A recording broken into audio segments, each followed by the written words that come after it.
বন্ধুরা, সকাল সকাল বের হলাম একটু হাঁটার জন্য। কারণ অভ্যাসটা তো আমাদের খারাপ হয়ে গেছে, ঘুম থেকে উঠতেই সময় অনেক দেরি হয়ে যায়। কারণ রাতের বেলা ওই ফেসবুক দেখো, অনলাইনে থাকো, হ্যান ত্যান করে তারপরে ঘুমাইতে ঘুমাইতে রাত বাজে 1টা 2টা বাজে যায়। ঘুম থেকে উঠতে দেরি হয়ে যায় সকালে। আগে তো আমরা সকালে ঘুম থেকে উঠে দৌড়াদৌড়ি করতাম, ব্যায়াম করতাম, হাঁটাহাঁটি করতাম। এখন তো অভ্যাসটা নষ্টই হয়ে গেছে, ঘুম থেকে উঠতেই দেরি হয়। তারপর আজকে ভাবলাম একটু হাঁটি।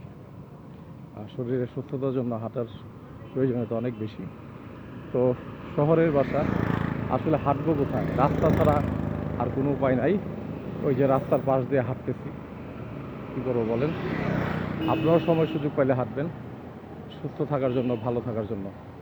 আপনাদের সবাইকে শুভেচ্ছা, ভালোবাসা।